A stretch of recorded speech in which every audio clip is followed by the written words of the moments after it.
should a Christian be involved in politics and talking about the election? And should a Christian support Donald Trump? Should I, as a minister and as a Christian, be vocal in my support of the president? We recently got a question, and this is verbatim.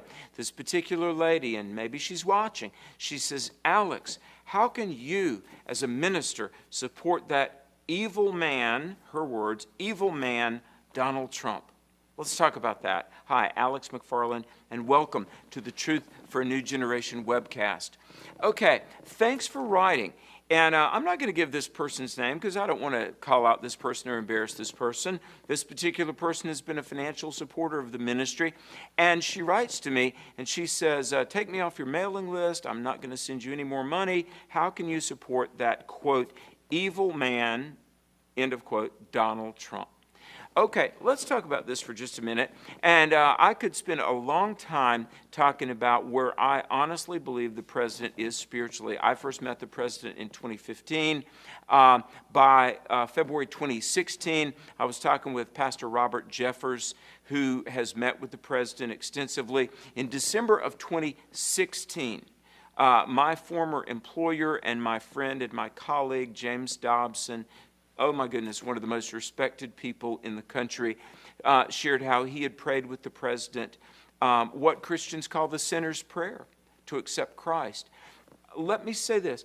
I, with all of my heart, from conversations I've heard, a phone call that I was on Good Friday of 2020, their Easter weekend, I believe with all my heart the president has a relationship with Christ. I do. I believe Melania does as well.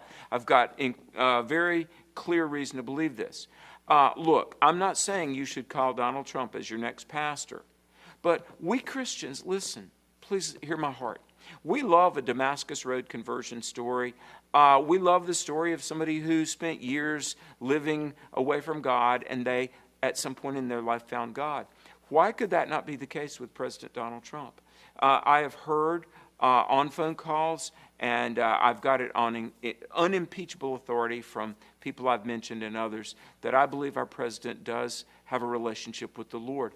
But besides that, regardless of where he is spiritually and what he may have been in previous years, the question is, and back to the question, why would I support this president, and can a Christian be involved in civic matters like the election?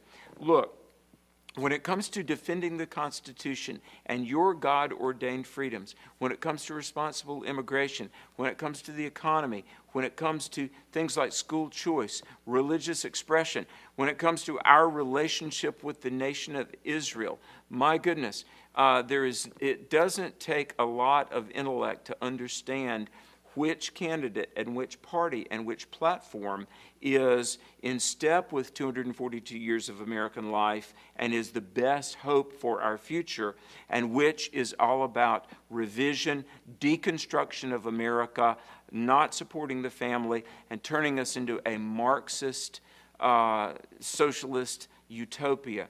My goodness, it's not intellectual heavy lifting to understand what is the better choice. So we've got several issues at play here, but that is why, to your question, dear lady, and I say this with love, that is why I could support our president, and I pray to God for his reelection. It's not because I'm blind to the foibles of this fallen world.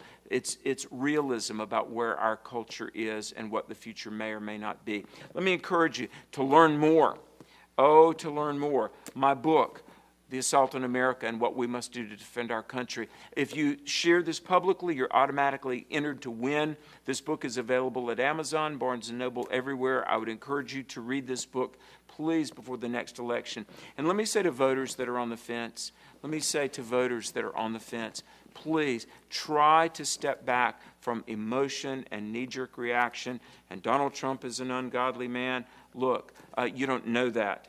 None of us know the spiritual condition of any other person. We only know our own heart. But I believe with all of my soul the man is a believer.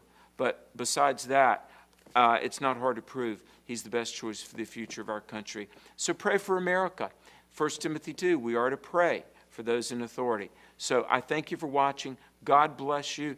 God bless America. and pray for our country. And let me encourage you, stand strong for truth.